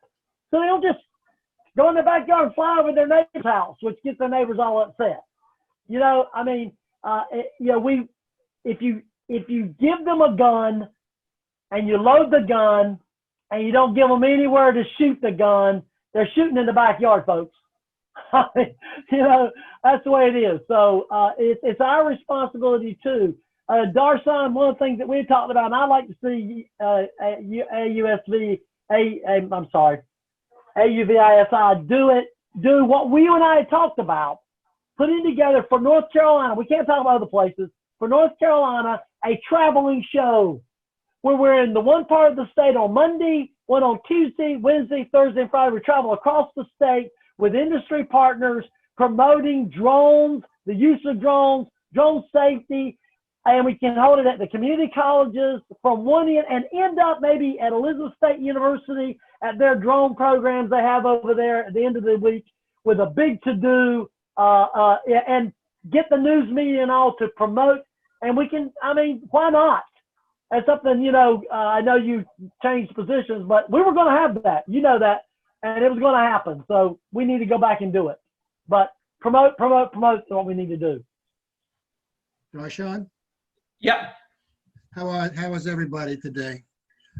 Glad to be back here. I had experience with our municipalities in town of Oyster Bay and the town of Huntington where I live. When I got started in this drone business about 4 years ago, they started to have a no-fly zone of any sort, both municipalities. And that's a big chunk of Long Island. You've got New York City, you've got moving into Nassau County. Oyster Bay is from North Shore all the way down to the South Shore, and Huntington is part of the North Shore, Western Suffolk, big land masses where no drones could be flown. So that wasn't good for me because I couldn't fly my drone and I wanted to work. So what I ended up doing was building the relationship with both municipalities and got in there and actually with a group of people helped them understand drones, talk to the safety people, talk to the supervisors of the towns, and we were able to actually get their attention. And now there are two brand new ordinances that are flying very, very well in both town of Oyster Bay and Huntington. And we even designed the permits for them as well. And these two towns adopted it. We can fly recreationally in Huntington's parklets, and we can fly recreationally in the town of Oyster Bay's beaches off-season. So there was a place where people can fly. I know there was a mention today about insurance and all, that AMA is absolutely secondary insurance, and people need to be educated as well if they're going to fly drones in a municipality. The municipality is not going to tell them that. They're not. And, so the awareness, along with opening up municipalities, we have to be responsible to getting the word out that, yeah, if you're going to fly a drone recreationally, you better be covered. And two, if you're going, obviously, if you're commercial, that's a no-brainer. But I think what everybody's saying here is getting the word out and the proper word out. I'm glad we were able to do that here in the two towns, but more work has to be done. True. That's really good information. And I would just say, Darshan, when it comes to recreational, the pilots that are out there flying for fun, they're not tuning into these kinds of discussions. They're not scrolling LinkedIn looking for those, insightful regulatory tips.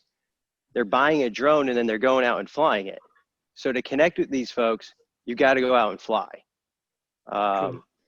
So to be able to go out, we say we want to help recreational users understand how to safely operate, but there's no money in it because no one's paying you to tell them what they can't do that they've already been doing. It's kind of like cars. You have to have a license to drive a car. And we know the rules. The speed limit's posted on the road. And yet, licensed drivers every day go out and break the law. But just on recreational, it's getting out into the community and flying with these folks and helping them understand what it is that they're doing and what impact they can have on the commercial drone operations. True. That makes sense. So if we continue with the Drone Safety Awareness Week, the second day is focused on improve. So let me go to one, put one in the situation. So one, for public safety agencies and everyone, what is your advice on how can you improve your flying skills? And why I ask this question is because I feel from compared to industry and public safety do not get enough training to drive. So what is your message and how would they improve their flying skills? Yeah, thanks for that question. It's absolutely huge. So again, being an administrator, I recognized safety was paramount, right? We're a public safety agency going into a whole new arena, and also people expect us to obey the law, ironically enough, right? So we enforce all kinds of laws. We better follow the laws and regulations of the FAA. So I really focused on making sure that our pilots, first off, every Chula Vista pilot is 107 certified. Although they could have been covered under our COA, that's not good enough, right? I wanted absolute best practices. I know it might be a surprise to the audience, but cops break things, cops crash things. So I know that there's going to be some issues with drones up in the air, right? So we probably hung up a few in trees. I'm not going to officially say that or not, but it's happened. And so it's an area that training is absolutely critical.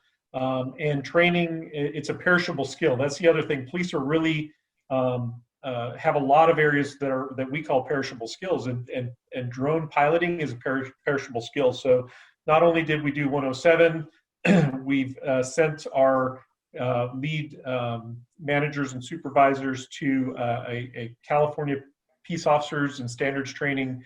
They call those post class on best practices in public safety drones and piloting. So they emphasize piloting skills. And we also train our pilots. They have 10 hours a month in just a training day, right, to keep their skills up. So, one of the things that I always tell, because I've done, many dozens of presentations to law enforcement, and I always say, drones are absolutely a cost-effective way to have air support. Especially when compared to manned aviation, but that doesn't mean it's cheap, right? You cannot build a drone program that is safe and effective and sustainable on a shoestring budget. You have to invest in training, you have to invest in your personnel, make them professional. And that's one of the reasons that when I left, I went to a company where I can communicate with these agencies that are interested. I just got back from Georgia and also Louisville, Kentucky, met with almost 10 different agencies and saw the whole gamut of levels of engagement and professionalism. Every law enforcement agency out there recognizes the value of drones. It might be surprising to the audience, but there are 18,000, that number is right, 18,000 law enforcement agencies in the country, state, territorial, local, and tribal. That's a tremendous number. We're everywhere from 5 cops. Some of those might be like one chief is the agency, and there's 26,000 fire departments, right? So if you think about the number of agencies that are out there that are going to want drones, the number of potential customers that need training, they need professional services to help manage the accounts, they need support from vendors. It's really a massive market. And that's not even counting the federal side, and that's not really counting the disaster response side. So the market is absolutely massive, and the need to have professional services from the ground up so that they build the right foundation so they can scale it to their needs without the having terrible incidents. And one of the reasons I built our program the way I did is I actually surveyed the lay of the land before we ever bought our first drone and saw agencies that were doing it wrong. Literally just buying drones, outfitting vans to be drone team to send their drone teams out there without telling the public, without having public vetting of what their policy is. I don't know what their training was, but it just wasn't the way that I envisioned building. And literally, it is an aviation program, right? And of those 18,000 agencies that are out there, only about 200 or so, to my knowledge, have manned aviation experience, right? They have manned helicopters. That means 17,800 agencies have no clue what they're getting into unless we educate them about that. And that's why forums such as this are really critical, as well as, like I said, partnerships and outsourcing expertise. There's no way at Chula Vista PD we could have done what we did without relying on the professionals in the aviation industry, at the FAA, in the drone industry, to share their experience and subcontract out areas that frankly we could never really master that area. Just as they could never come in and master policing, we can't master all aspects of a drone program. And when you hit that wall, keep your primary line of business, keep those professionals at their highest level work, and outsource to other professionals to keep your program at the highest, safest level. Thanks, Juan. So moving on to the next topic, that's passion to profession. I think I'll ask Miriam this question. So what's your advice for folks who want to go from recreational to Part 107? And you're on mute still. Darn it, my hold the space bar thing is not working for me right now. No, I think that when people want to go from recreational to professional, it's training. Because even though you might have some experience flying, to go really to the professional, you have to kind of change your thinking. So you're not doing the fun fly-ins and things like that. You are still doing those on the side, of course, and you might have great skills and great accuracy and everything, but it's kind of elevating your game to the okay, I'm a pilot now, I'm a professional pilot. If I'm working for a company, I am now a liability on their balance sheet. They have very specific risk protocols. I need to up my game here. So I think it's training all the way. Thanks. Yeah, and that's very true. Training is one of the important, especially moving from recreation to Part 107. If we move to the next one, that is starter program, and this I'll push it to both Ben and Vern. So Ben, let me start this with you. What is one of the reasons for a drone program to fail? And this is your advice for transportation, commercial side, and similarly, I'll ask Vern on the public safety side.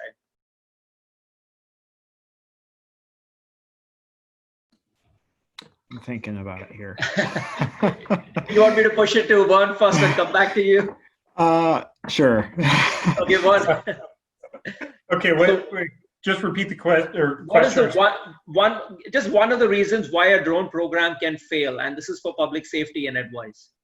Yeah, so on the public safety side, 100% is community engagement and transparency. And like I started out with, is policing is an even higher level of concern with some members of the public.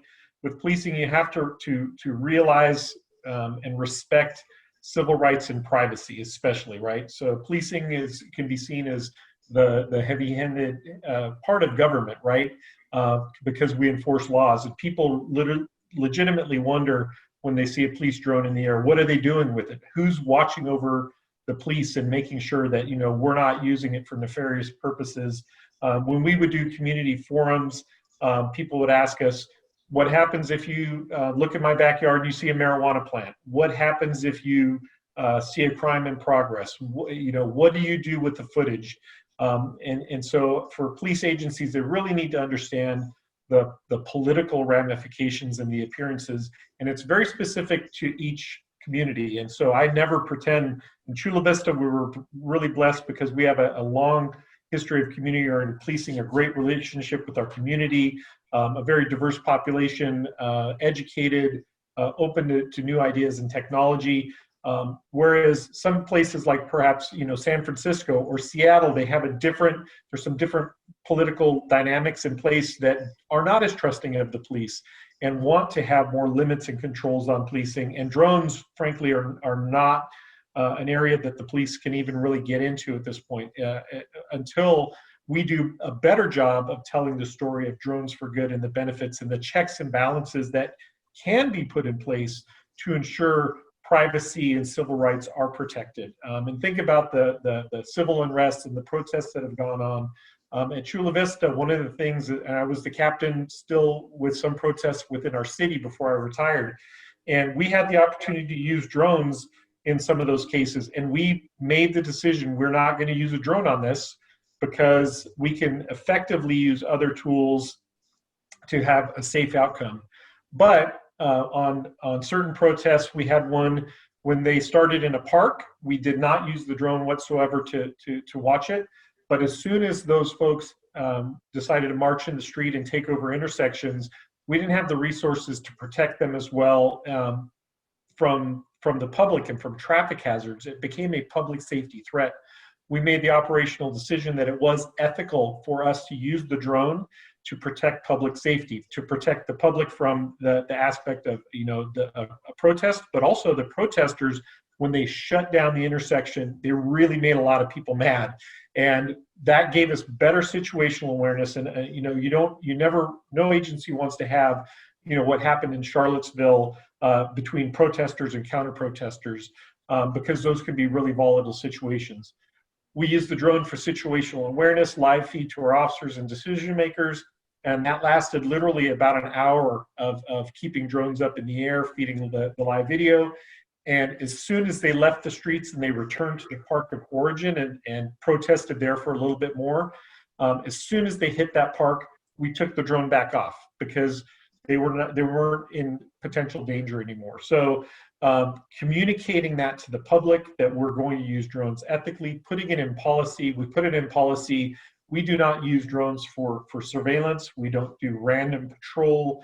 The drone is not going to be misused. We treat the video as evidence, so it's not going to be used for purposes that it shouldn't be, and it's deleted on certain retention schedules according to what kind of incident it is.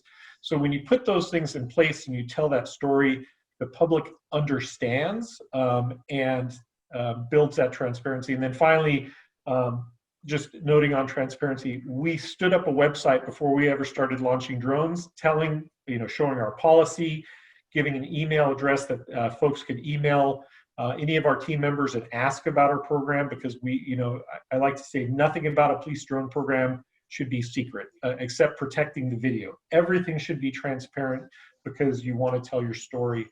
And we really received a ton of good feedback, and really that foundation of public transparency, telling your story, showing the story of drones for good in public safety, it makes for a long-term sustainable program and community acceptance. Thanks, Juan. Yeah, very good information for public safety agencies. Ben, coming back to you on this. All right, I got it. I'm ready to order. I'm just kidding. So it's very exciting. It's very easy to get very excited about drones, and I would just say be careful when you're starting a program to not overpromise and underdeliver, because it can, especially in a large organization with like NCDOT, you just don't want to have that reputation, if you will, because it's what's the saying? If you're a hammer, everything looks like a nail, and that definitely applies to drones. So definitely be willing to say like this isn't a good application, or starting with the very simple applications to begin with, instead of trying to go straight into LiDAR or something. Keep it simple and try not to overpromise, because I think that's easy to do and can really impede progress for you. True. No, that's good information. And As we move on, one of the last days of the Drone Safety Awareness Week is in the classroom, and this is for David. David, how should industry work with educational institutes like schools, universities, community colleges to help move the drone industry forward? Well, the key for us, I'm not muted, right? Okay. The key for us is it's always my successful programs, whether they're in drones, manufacturing, or whatever they are, is about relationships. Because I always tell people, my customer is the student and the industries that they serve. So we have to find out what industry wants. And industry, if they expect to get a quality product given to them, they've got to get involved. You understand? I mean, I can't guess at what you want. So one of the things that we're doing, as you know, is, like I said, we're putting together this advisory board. And notice we didn't do it the first year. I mean, we didn't know enough to ask the right questions. We didn't know enough to get the right players involved. If the schools have to find who are using drones in your community, okay? Who are your employers? How are they being used? And then how can we get our schools to make their programs align to that? So, example, if you got a company that's using, or a lot of times we know that a lot of these are small companies, right? They're small independent people who are building their own businesses, who do specialized niches, whether it's in agriculture or construction or whatever. How are they being used? And then what type of equipment are they using? And then is there maybe that they could donate some equipment to the high schools, or maybe they could use some opportunities for field experiences, where they can come and watch them do this stuff, or even internship programs for those who have their 107 certifications. I mean, these are how the communities can get involved. The schools have to do the research first, because a lot of these people don't know what we're doing. I mean, one of my areas is public safety. I still have people saying, oh, you have a firefighter program in your school system? I didn't know that. You have EMT programs? I didn't know that. And these are people that should be involved. So the recommendation would be that to get these programs, first of all, the schools themselves need to be reaching out to the community to find out who is currently doing. It's easier for them to find that out, because those people that are in business in that area are trying to sell their services, drone services, right? Or or reach out to the different people that are, find out if there's any drones. My point is, there's a partnership that has to be developed. You have to have the schools have to reach out to industry, and then industry has to be willing to help. Only short-sighted industry people aren't willing to help school systems. You understand that? Because the schools are going to provide them opportunities for them to expand their business by having quality employees. Employees are your number one resource. We all know that. If you don't have employees who can do the job, then your business is going to falter. So to help them be successful, they need to get involved with the school system. But it's a partnership. How do we get out there and get involved? Having community involvement by working with the local municipalities, working with the community, with county governments, state governments, working with professional organizations who have industry people saying, you guys are reaching out to people here that may not even thought about being involved in the schools. And now through hearing this event, thinking, you know what? I wonder if my school's doing drones. I was just thinking about the Currituck emergency management guy. I was going to try to jump in and say, you know what? We have public safety programs at Currituck County High School right now. That would be a great avenue. Public safety and drones are tied. I'm telling you what, public safety and drones are tied hand to hand. And we need to have more of our public safety programs integrating drones into the public safety programs in the high schools, because they're going to be able to go out there to the schools, to the public safety programs, and lead to jobs and opportunities in that field. So, it's a partnership, and we need to do a better job at communicating both ways.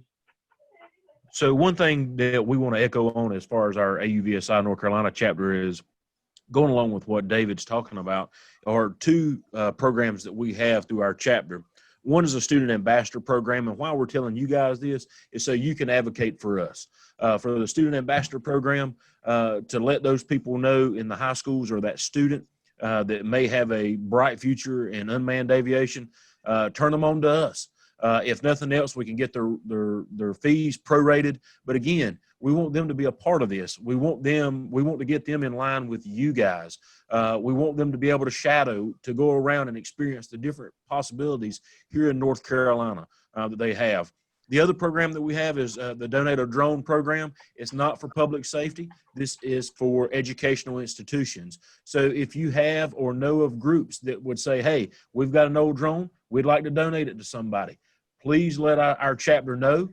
We will come up and work with David. We'll work with the high schools that we are very familiar with. We will make sure that these drones get in the right hands. We'll do a press release. We'll try to get you guys, not that you would want publicity, but we want to get it mentioned that you donated a drone to the program.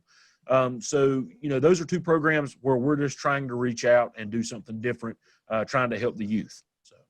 And Riley mentioned about the student ambassador program. One thing everyone should be aware about is if you're an institute, an organization, university, community college, you can become an AUVSI member, and when you become a member, all your students are automatically free members. They can register. So if, for example, since North Carolina State University is an AUVSI member, the students get free membership. And that is the benefit of being a part of an organization, because they will get the right information at the ground level. And that is what the Student Ambassador Program is. These webinars, workshops, they can, it's all on YouTube, which they can later on create smaller workshops within their university, community college, and school, and play those videos. Because all the information that we are trying to provide is free.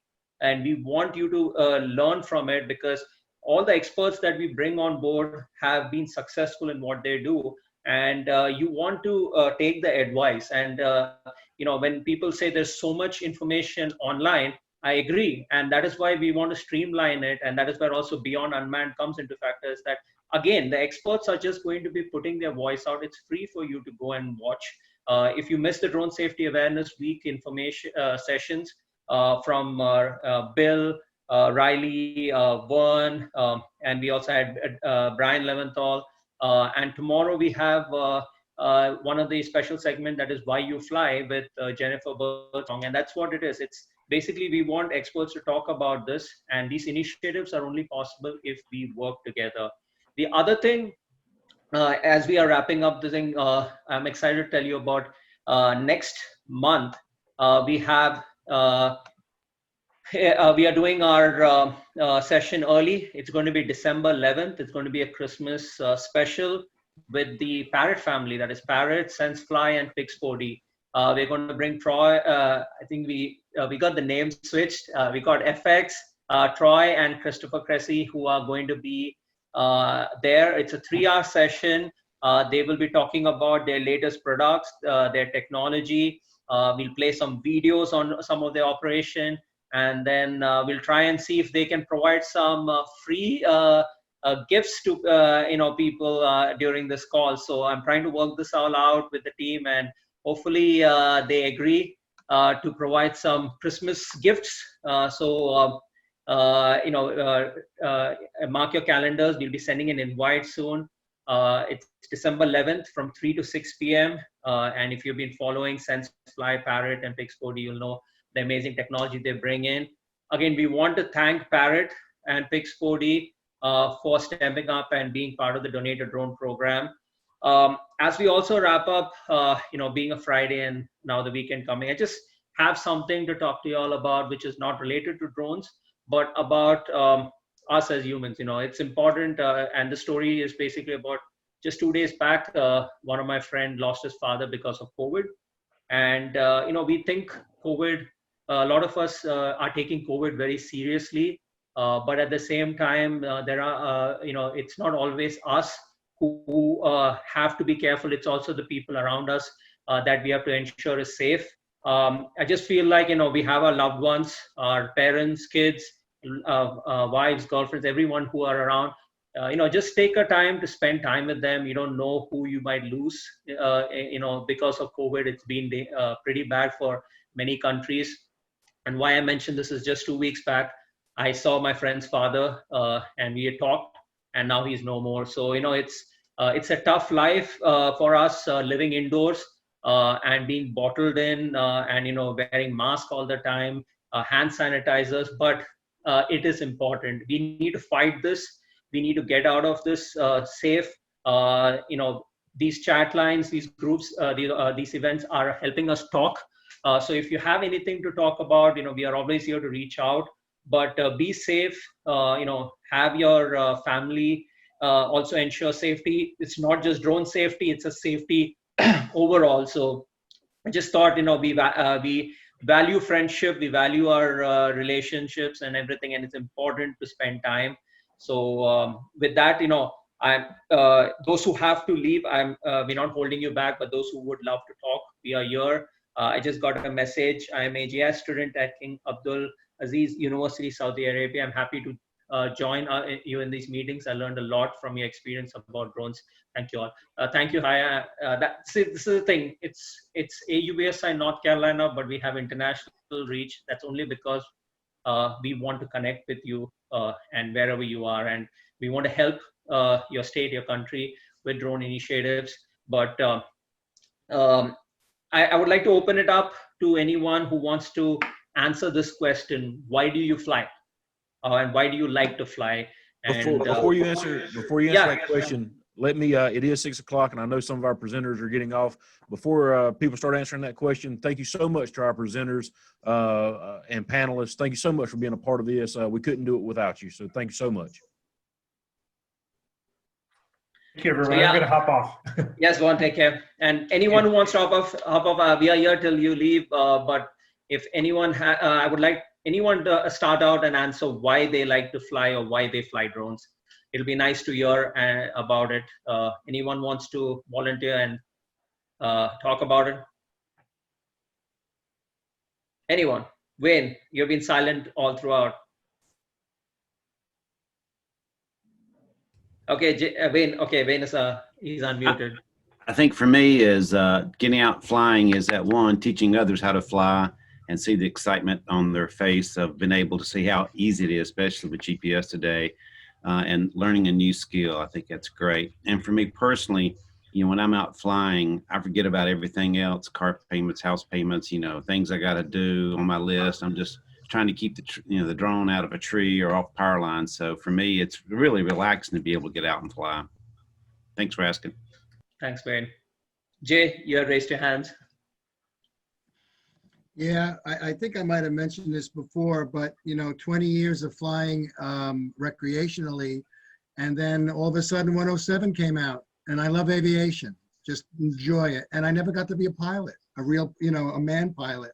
So this was my opportunity to really jump into this business, and I did, and I love it, and I'm excited about it. I'm excited to share with it. I'm here with you. I want to share as much as I can with everybody that I can talk to about this, and just the enthusiasm and the education that I have learned throughout the years. I love sharing. And yes, I agree, Wayne, I love flying. So it's just a great thing to do. And in contrary to what Jay mentioned, my thing is I am a manned aviator. I got into drones because it really, the main reason was because it paid my master's program fees. I was a student in doing my master's in NC State University, and I got involved in the Institute of Transportation Research and Education program. That's the NGAT program, and I thought, okay, they are paying my fees, so I get free masters and flying drones. How much am I going to fly? I didn't even think about it, but the story changed within a week. I love what I do, and I moved from manned aviation to unmanned. But it's so. Darshan, I've got a question directly to you then. Okay? Yes, sir. There, with all the knowledge, especially the knowledge tests that I had to take and recurrent. Now I'm going to my second recurrent in April, you know, the instructors that I'm with say, boy, you can go for your manned aviation at this point. And because the knowledge test that I've learned is a lot of that on the manned aviation test. I just would like some feedback on that, because there's encouragement there. Absolutely. If you know, if folks who you have heard a lot of stories like mine who have moved from manned to unmanned. There's no surprise people moving from unmanned to manned. When you start learning Part 107, when you finish your Part 107, and you feel you have a strong grasp on the knowledge and the information, and you also have a thirst for more knowledge, then getting your sport pilot license, your private pilot license is a great. You may not you know, look into taking as a career option, or maybe you want to take it as a career option, because nowadays some of the companies that are looking at the drone delivery side or urban air mobility is requiring Part 107 and private pilot or commercial pilot license. So, you know, there could be an opportunity for you to move from unmanned to manned, and it's all about education. End of the day, you know, you have to think about it is that every flight you do, no matter manned or unmanned, just imagine you are in that aircraft and you want to be back, bring it back home safely. So that really changes the whole perspective. I have talked to people who, you know, if they do something wrong and they immediately tell me like, yeah, thank God I was not in the aircraft. I said that situation shouldn't come, that you feel that you shouldn't have been in the aircraft. Every flight is a new flight, but every flight should also be taken with utmost safety and concern. So if you are interested in getting to manned side, you're already close to it by starting out with the ground class. And your Part 107, I would say, covers about 50 to 60%. It does not get into the system side of it, but the remaining is more technical, weight and balance, and you have you know, performance, a lot of other stuff. But it's again your specific to your path forward. You can be a sport pilot license, student pilot, you know, and you don't have to take your private pilot license. So manned aviation has given you a lot of options. If you look at gliders, you know, you could get into gliding, you could get into various opportunities. So it's not very, it's not surprising if unmanned aviators become future pilots someday. Thank you. Hey, Darshan. Yeah, Paul. It's been a minute since I took any manned written exam, but you need a sign off, right? Yes. To take the written exam. Absolutely.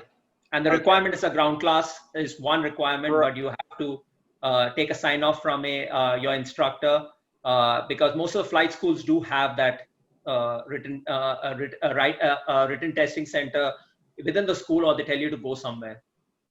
And this is where drones could head in the future for the folks that are familiar with the manned side, is you can't just take the test. You got to get the education, get the sign off to take the test, then go through the hands-on. And it's not difficult. It's not difficult if states start taking the initiative and driving it towards the federal side. The problem right now is we are leaving everything to the federal and to FAA and say that you figure this out. That's the wrong way of approaching this. You cannot point your finger to FAA and say that you figure this out. You have to bring solutions, bring them the you know, waste, how they can improve the you know, Part 107. If a state decides that if a state can have a permit to operate drones, a state can also initiate that all drone pilots in North Carolina would have to, especially government, can have to go through some form of training. And then what happens, it opens up training centers. It opens up institutes like universities and community colleges, which could become your training centers. It could open up your flight schools that are doing manned aviation training to open up a Part 107 training center. So there is opportunities. It's already established on the manned side, just that we are leaving it to, on FAA to figure it out and give us the solution. But I think, you know, that like AUVSI Trusted Operator Program, it did not drive as much as it should have driven forward, because people started seeing the dollar value to it and saying, hey, you know, this, why am I paying for this? You cannot expect to get free training, free license, and then get paid for it with your company also, then you should be providing services also for free. If you want to get paid for your services, then you have to pay for your training, you have to pay for your license. And that is where a lot of companies, the idea, their thinking surprises me, is that they don't want to spend money on training, but they want to get compensated for it.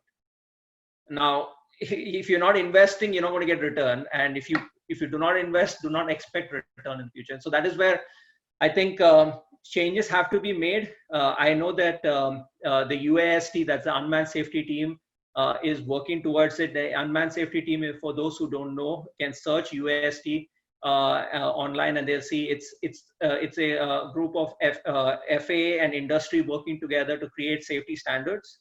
There are a couple of companies, and FAA, Jay Markle is on board, and the chair of that is from Amazon. Suddenly forgetting the name, but that's the organization that's helping create standards. They're also the ones who were driving the Drone Safety Awareness Week. They created this week plan and everything. So we have all these resources, just that we have to approach it not with a question, but with a solution, and then see how FAA works along. And that's why, one of the panelists, let me see who it was, Wes mentioned building a relationship with FAA. The IPP helped them build a relation. It took 3 years to build a relation with FAA. So that is a big achievement, because you may feel like, companies may feel like, what's the big deal about spending 3 years to build a relation with FAA? Oh, I've been part of the IPP, and I've realized they are working to make you successful. And that relation is only built on trust. Darshan, I couldn't agree with you more. That last thing you just said about having a rapport with the FAA, which I do up here, I'm very lucky, to even the inspector who only shows up when something goes wrong. And you don't want him on your territory if you're doing something wrong. But I call him.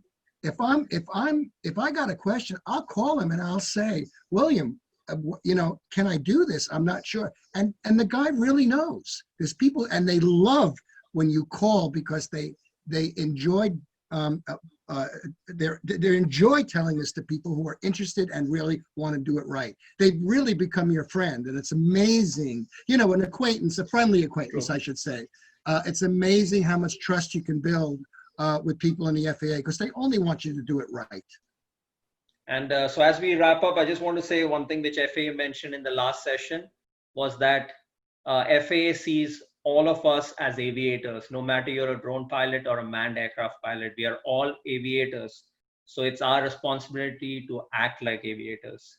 So that's where I would like to wrap up this session. Remember, we are meeting again December 11th for a Christmas special, 3 hours.